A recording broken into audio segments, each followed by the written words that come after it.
I would like to start my presentation with a short story. I went back home a few months ago and I stopped by my in-laws. So my mother-in-law is telling my father-in-law that you have diabetes. My father-in-law said, no, I don't have diabetes. So she kept insisting, why are you eating all this baglawa and everything, all those sweets, you have diabetes. So I told them, why don't you go and get tested? So they disagree, which lab should they go to? I told them, you know what, just go to both labs, let's see the results. So the first lab, the result was 150 for glucose. They went to the second lab, the result was 8.3. Anybody knows what happened?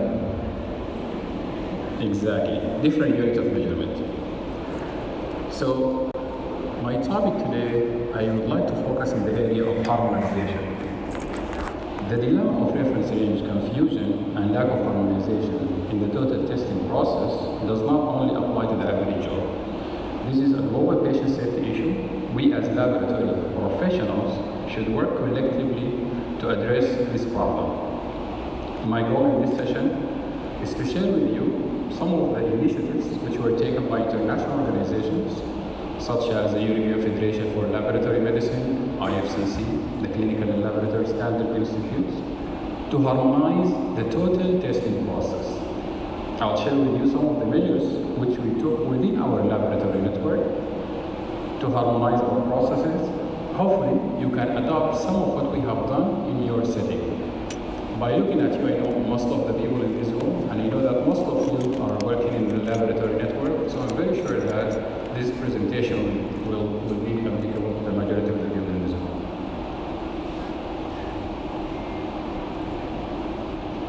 If we went to PubMed and we did a quick search in the topic of harmonization, and then we look back all the way to the 1990s, we're going to find only a handful number of articles that address the topic of harmonization.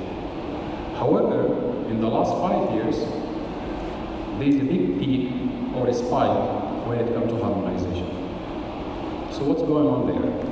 Does it really impact us? I think the answer is yes, it does impact most of us. That's why we really need to pay close attention to it, because if we did not focus in the area of harmonization, that can really have a negative impact in our patients and also in our efficiencies. Let's start with some definitions.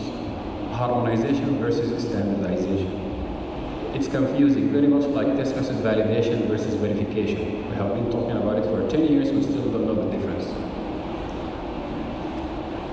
While the word harmonization and standardization used interchangeably in the literature, we always refer to the word standardization when we link it to a reference. By the way, I don't like to use the metrology terminology because I'm going to say unbroken chain to the highest reference and so on. Harmonization is harmonizing a process. What is good for me to harmonize might not be applicable to you to use, and vice versa. But by the end of the day, you need to have a system which works in harmony and have a positive impact on patient care and efficiencies. So for the purpose of this presentation, when I'm talking about harmonization, I'd like to talk about harmonizing our process.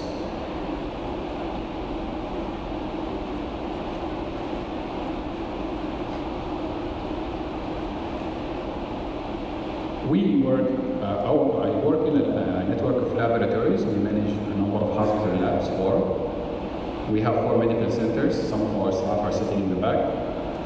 We manage 2 reference labs, 1 clinic. Very complex system, difficult to harmonize, yet we took a number of steps to do our best to harmonize, and I'll be sharing with you all the activities that we took and all the fun that we had and the outcome. At the national level, I was having lunch with a colleague here. They came from UK, and they were asking us what is the local authorities that you need to comply with. And I just looked the other way because if I have to answer her, I'm going to be still talking to her about all the regulation that we have to follow. At the international level, ISO, CAB, we need to harmonize our system with CLSI. IFCC, AFLN, put any 3 letters together, we need to be in compliance with. At a quick glance, I want you to understand our background for those who don't know us. So I just have to put one slide to talk about us. We have 11 labs. In average, we have 18 inspections per year, usually 9 ISO, 5 CAP, number of JCI, in addition to OSHA, and so on. So we're busy with the inspections, but I think now all our inspections have been handled by the frontline staff. We rarely get to interfere with the inspection process as managers and directors. Our last inspection we had last month, 3 out of the 4 supervisors were off. Yet, the frontline staff did a fabulous job. We have an in-house menu of 800 tests, 200 employees. So it's complex, yet we harmonize most of our process, and hopefully we'll walk you through what we have done. So very much, if we're back, our work to harmonize a process while keeping 200 plus clients happy is like changing an airplane engine while we're in the air. It's tough work. So I selected 6 different areas to harmonize at the pre-examination, examination, and post-examination.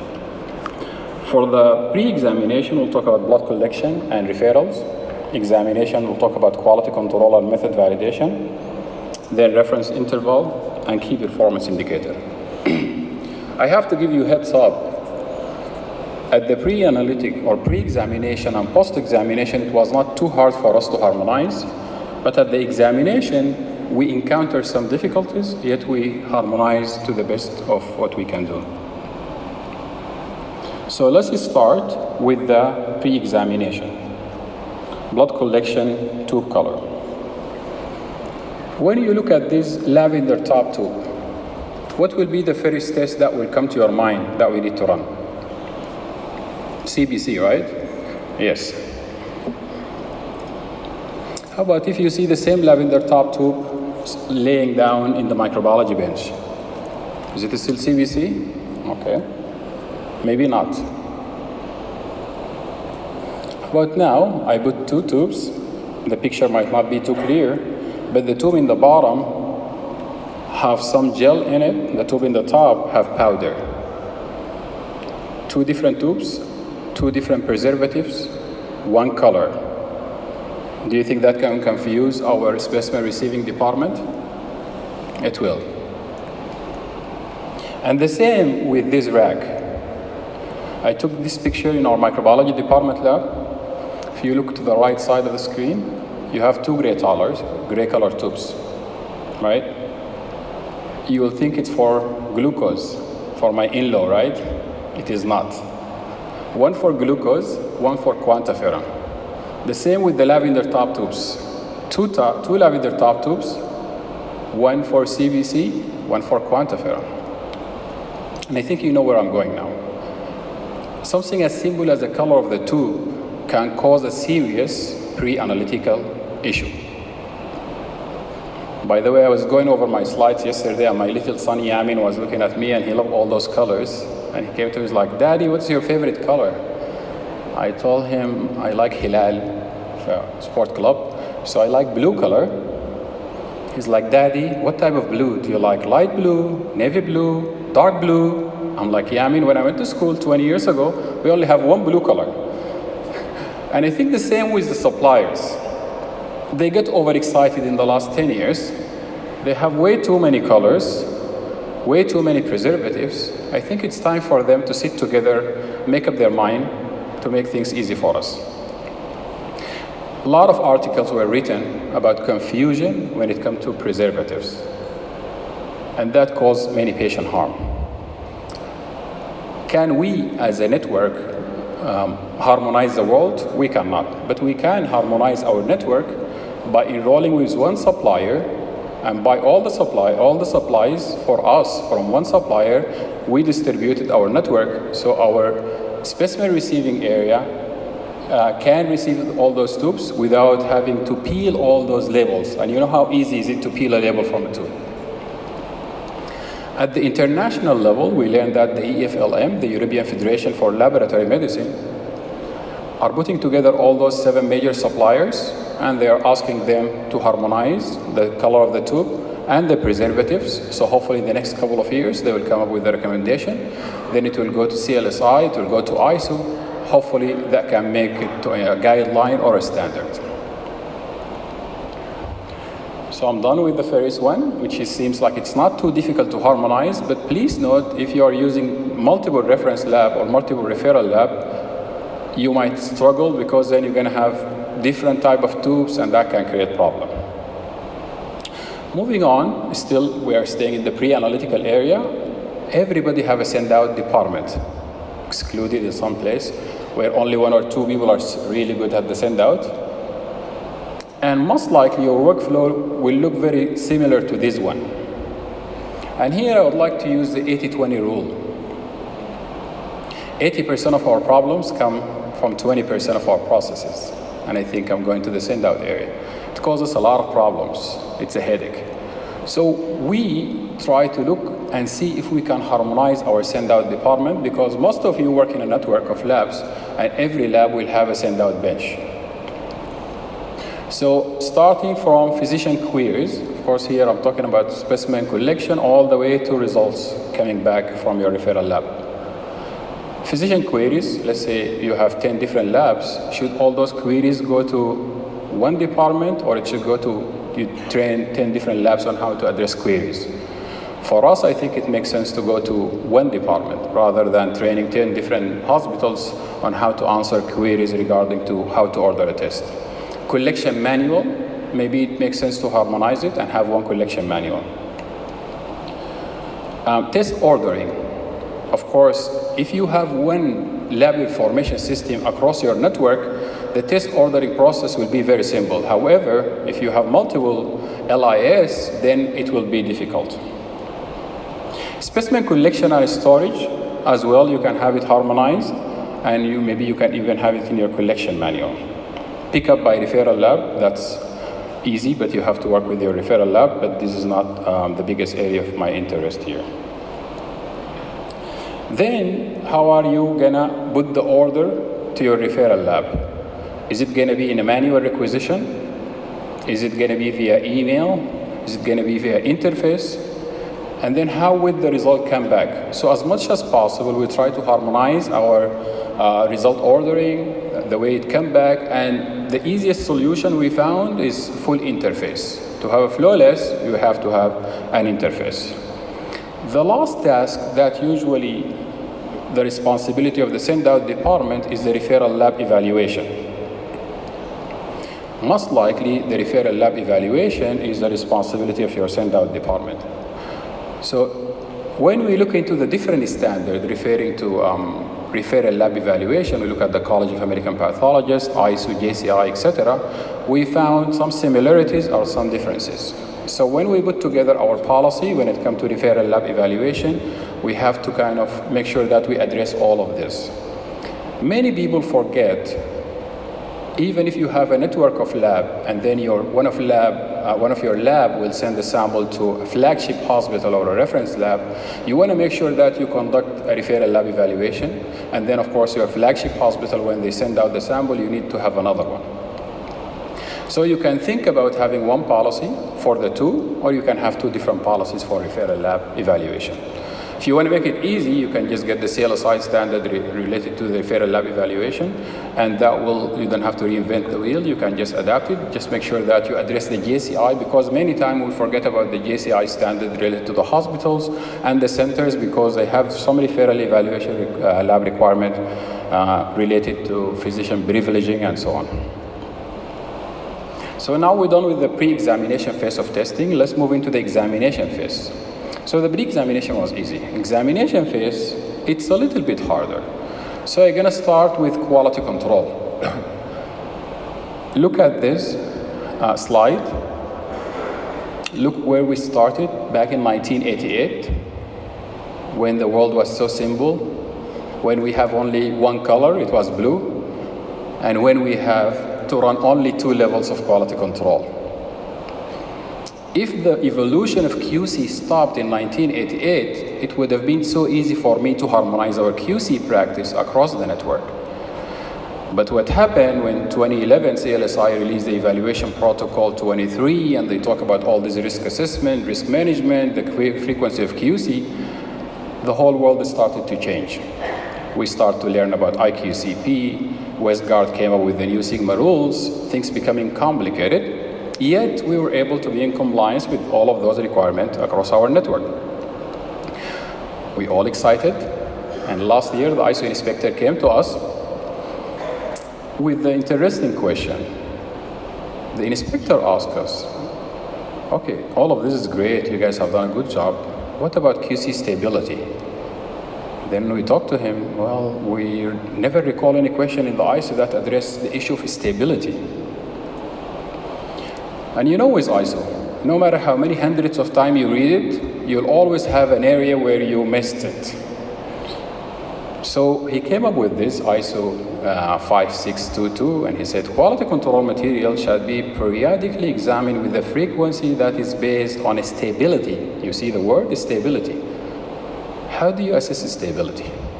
Then we start to scramble. We asked our other colleagues in the labs in the area. Many of them got cited by the same citation, stability. So let me spend a few minutes to walk you through the process to understand how we can assess stability, and at the end, we can see if we can harmonize our stability testing across our network.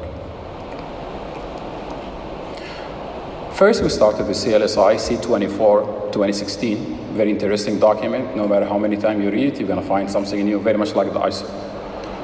So in the second column, the frequency of QC, CLSI said, we need to assess the workload. If my lab, reference lab, run 2000 CBC per day, then my other lab, smaller lab, run 40 CBC per day. Should I run the same number of quality control? Maybe the answer is not. Because if you have any failure, then you have to rerun 2000 CBC. Age of the analyzer, something we never thought about. I think as the analyzer age, maybe the stability will deteriorate. Workflow pattern. Our reference lab run most of the samples after 8 p.m. But the guys in the clinics conduct 600 CBC, but most of them are done in the morning. Does one size fits all for QC? It will not. Decision criteria as well. And I don't want to go into the new Westgard rules because it's quite complicated, but this is something that we need to consider as well. We move to the CAP to see if they have any guideline related to stability, frequency of QC. And in the hematology checklist, we found this checklist question about moving average. But the issue is, in this question, they said that the lab must conduct or perform at least 100 CBC per day. Well, that will apply to most of our lab, but there are a couple of labs perform less. So we cannot use this moving average, although the moving average will require, of course, close collaboration with the vendors to set it up for you and to decide on the acceptable difference on the drift, to know when to rerun QC to make sure that your analyzer is stable. Then we check the literature to see if there's any good articles that can help us with this stability issue. I would call it a stability crisis, maybe. So we found 3 articles in the literature written back in 65. Then Westgard have a couple of articles written in 84, in 96. They were good, but still were not enough for us. We reached out to our colleagues in LabCorp. Then they shared with us this document which was published in 2015. And this document basically, after LabCorp, because you know LabCorp do a lot of samples every day, they decided that the magic number to monitor the average of normals or moving average is 50 samples. And in the same document, toward the end of the document, there is nice graphs on how they can monitor precision over time, which was very helpful. So now we have literature, we have CLSI, we have CAP. We need to make a decision to make ISO happy and to ensure that we have a quality lab. So we put all the options together. We went back to our scientific teams, discussed that with the technical director. Guys, we have 4 options. First option, conduct a stability study once a year, like just in one day, every 2 hours, do a QC, look at the precision, and then you are fine. You will tick a box, that's okay with ISO, but that's not what we are all about. It's okay for compliance, but this is a minimum compliance. If you'd like just to have the ISO certificate and hang it in the wall, that will be enough. We looked into bracket QC. So for our smaller lab, we can run bracket QC, because those labs, they work from 8 to 5. You can do the QC in the morning, you can do the QC 4:30 p.m., and if there's any issue, then you can do the corrective action. That will work with the smaller labs. Moving average, what's good about moving average, or the magic number of 50 samples, is really great, because it's a real time. Every 50 sample, you have 1 dot, the next 50 sample, 1 dot. If all of a sudden your patient moving average drifted, then you can do QC, and then of course you can, in a timely manner, correct your quality issue. However, we can only implement this in a high volume laboratory. Westgard Sigma rule is good. We already started to pilot this in some of our laboratory. We get the Unity software. We started to purchase a number of third-party QC. It's very good, but it still requires some work because of all the interfacing requirement. So to conclude, when it comes to stability, the best approach for your lab is to consider the volume, expertise, cost, working hours. It is not a one-size-fits-all. Moving on to the next area of examination phase of testing, I would like to quickly discuss, is it easy for us to harmonize test method validation or not? Also, the subject of test method validation have been hammered in the last 10 years. Every conference you go, there are at least 2 or 3 lectures about method validation. And I think also what is sparked the curiosity when it comes to method validation, when the CAB moved the method validation related questions from the general checklist to the all common checklist. Because in that year, in 2011, when they moved it, this is a study from the CAB, they found that the number of citations have doubled. So it grabbed a lot of attention. So we went back to our staff to see if we can have one policy that can be harmonized across all the 11 labs. And we asked our team, what kind of question that we usually see when it comes to method validation? So the common question we see, if we have an instrument have a UE approval, is that equivalent to FDA? What should I do if I move one instrument from here to here? And that happened a lot with our operation team. Every day they wake up in the morning, they decided the lab is not efficient enough, they need to move their instruments around. How about if we move this instrument from here to another department? Do I need to do full verification, partial verification? What is the total number of samples do we need to run to verify our test? Common questions. Does the ISO recognize wave test? ISO does not care about wave test. You need to validate it or verify it, and so on. So method verification and validation, no matter how many presentations you attend, no matter how many documents you read, people will have questions. We check the CAB requirement, it's very simple. Everybody now is familiar. If you have an FDA approved test, most of you have your basic chemistry, your basic hematology, you know how to verify your test. So for an FDA approved test, we found that most of our supervisors, even the frontline technologists, can verify any new laboratory. We take over a lab in average every 6 months, and usually the frontline staff now, they don't even come back to us. They take the policy and they will verify the method. We check the ISO. The ISO was quite interesting. When it came to method validation, the ISO said performance characteristic of an examination procedure should include consideration of. To be honest, I did not read the rest of this because the ISO said should, which means good to have, consideration, another weak language. So I said, you know what, we might as well just get back to the CAB because the ISO is not as stringent when it comes to method validation, with the exception of the fact that the ISO will require you to verify wave testing. We went back to our scientific team in our lab to see what they have been doing in the last few years and what is their plan to understand if we can have a harmonized method validation policy or not. We found that in 2015 they went live with 252 tests. 2016 they went live with a number of tests.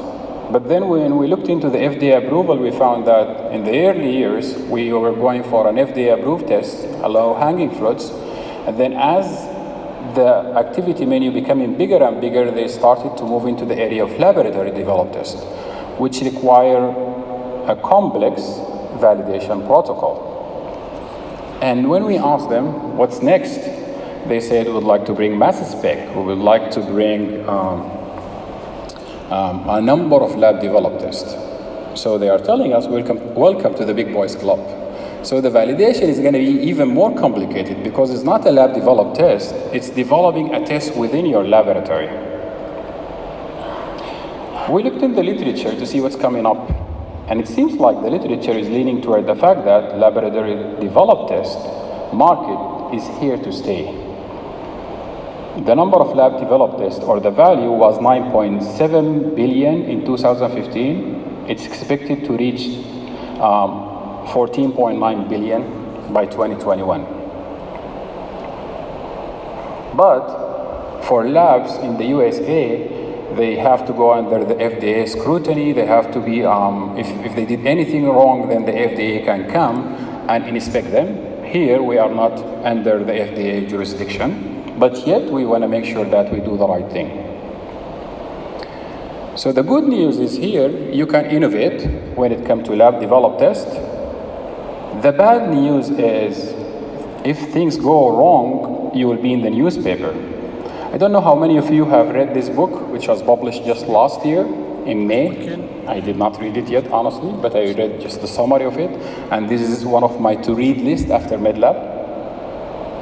It's about a company called Theranos. I'm very sure most of you have heard about it. It was founded back in 2003 by Elizabeth Holmes. Theranos have a small handheld device that take a very small amount of blood and that can run a lot of tests. Just one drop, magic. You can have a lot of results. It's a lab developed test. Within 7 years, Theranos valued at $1 billion. In 2013, they partnered with Walgreens. They have over 40 labs within those drug department store to conduct lab testing, but it seems like they did not do the right thing, and by 2016, the whole Theranos thing's finished. So this book is not a science fiction book, because earlier somebody was talking about, Jose was talking about science fiction. This is a real live story of a bad method validation, or a method validation went bad. So to summarize the method validation, can we harmonize or we cannot across all of your laboratories? We found that in the two lower circles, if you're a lot of things before we come up with the reference range. So we look at the kit insert. We check with LabCorp to see what kind of reference range they are using. We went into our LIS because we have thousands of patient results. So we took the 95 percentile and we also put it there. We look at different age, different patient genders, and we shared all of this data with our scientific team. We also look at the publications. We look at the Caliber study in Canada, and I think our friends in Saudi Arabia have done a good job, Dr. Anwar and his team, working with the IFCC to do a reference range as well. So we look into that. And then based on all this information, the scientific team have to come up with the proper reference range for our lab, and then we use the same reference range across our network. So basically, you can do the same exercise, or if you'd like just to tick a box, take 20 healthy individuals and make sure 18 out of 20 are within the acceptable reference range. That will make the inspector happy, but most likely, that might not be the best reference range that you need to use for your populations or for your patients. Last but not least, KPI standardization.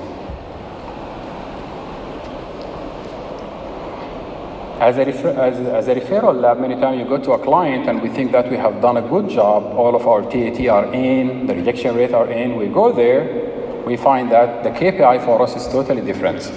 We thought we are 95% compliance with TAT, they tell us we are 82. Rejection rate we thought is 0.3, they tell us no, 0.8. So let me walk you through what we have done, or what a typical lab usually do when it comes to KPIs. Most of us, when we try to put together the KPI, we look into the CAP guideline or the CAP standard. They have a number of recommended KPI at the 3 phases of testing. We look into the ISO standard, the DAC 10, and they have a number of KPI. Most of it is a recommendation that you can look into. I think we are all together here. Most of you are accredited, so you have your KPIs. Then most likely, once we have our KPIs, we will go to the CAP Q-Track survey, the CAP Q-Prop, to see what kind of benchmark that we need to use. Then we find that, for example, our rejection rate should be 0.5. But the $1 million question is, what is the definition of a rejection rate? Because many people will say, okay, rejection rate. What is a rejected sample is a very difficult question that we need to answer. So what we did, I know this is very hard to read. If you can read this, most likely you have the eagle eye that he was talking about earlier. But it listed all the 14 areas of rejection or so as per the CAP definition of rejection rate. And that's per the CAP Q-Track. So what we have done, we took those 14 criteria, we put it in our policy, we took the same criteria, we emailed it to the LIS coordinator, we told them that, you know what, whenever a lab technologist would like to reject a sample, I need a drop-down menu, and they only can select from this. It's a mandatory field. We did the same with a number of other indicators, because what we are trying to do, we are trying to align our KPI with the CAP so that we can compare apple to apple. So we enroll also with a number of our other Q-Prop initiatives. For example, blood culture contamination. If I ask anybody in this room, what is your target for blood culture contamination? They're going to tell me maybe 3%, 2.3, etc. Last time I did a presentation about KPI, and somebody came to me and they said, well, my blood culture contamination rate is 28%. It's like, wow, that's high. But what is your definition of a contaminated blood culture? Is it 1 bottle or 2 bottles? What is the list of bacteria you need to see in this to decide it's a contaminated blood culture? So the devil is in the details. My advice to you, as much as possible, align the definition. I know that by now, most of you are accredited, you have your KPIs, but maybe your definition is not up to speed, align it. And I can go on and on, even critical results, outpatient order entry error. What is an order entry error? Is the demographic considered order entry error? How about if I put somebody at age 46 versus 45? Is that a big deal? How about if I put 46 versus 4? That's going to change the reference range. It can have a clinical impact. A lot of things we need to think about before we make decision on this. So advise what we have done in our lab. Just last month, we aligned our KPI definition with the CAP Q-Prop, Q-Track. We enrolled with those. We're going to continue to enroll with this to make sure that we monitor our quality over time to see what direction we are going to. I mean something as simple as our physician satisfaction survey. You think it can be harmonized? Sometimes it can if you have all of them are hospitals. Okay, but for us, our satisfaction survey, we have labs that they send out to, so the way we structure it might be different than a physician satisfaction survey for a hospital that we manage the lab in. So it's not easy to harmonize, but yet you can have the hospitals having one survey, the clinics having one survey, and so on. We also start to look into the CAP Performance Analytic Dashboard, which just came out by the CAP last year, and basically it monitors 2 indicators, your proficiency testing performance and the deficiency rate, and it's a good indicator as well to kind of compare your performance to a similar size labs, which is accredited by CAP. Why are we doing all of this when it comes to KPI? What's happening in Abu Dhabi very soon is, of course, most of us are familiar with the Jawda initiatives. Jawda is Arabic word, means quality. So now they have about more than 90 indicators. Most of it is a hospital-related indicator. They have only maybe one indicator related to lab. But once they reach a level where they need to have more indicators, our system or our KPI will be already harmonized so that we can compare apple to apple, and then we can be aligned with the international standards when it comes to definition of indicators. This is my last slide before I close. Other harmonization initiatives we're going to be looking into. Test panel. What tests are included in your renal panel? It might differ from one hospital to the other. What tests are included in your liver profile? In your basic metabolic panel? We want to make sure that the same component of the test is used across our network, and I know that the EFLM is working in the same initiative. Test name is another initiative. CBC is complete blood count. FBC, full blood count. Is there any difference? Maybe not. Then why do we have two different initials? Interpretive comment. Something as simple as a CBC, we don't like to have different pathologists or different technologies having a free text. It makes sense maybe to have a can comment, so people will select the same comment across your network to make sure that we kind of produce a harmonized results. I know if I want to go to the area of anatomic pathology and I tell them to harmonize, this is going to be quite difficult, and this is not an area that I'm good at.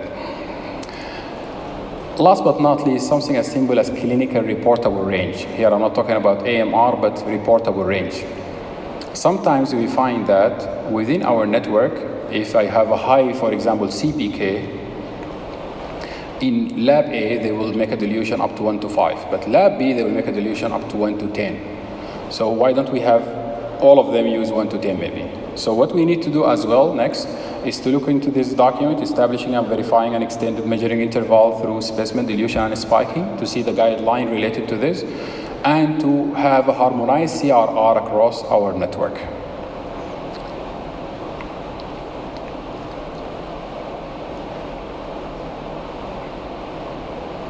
In summary, we all need to work on harmonization. It's very important for us in terms of patient safety, in terms of efficiency.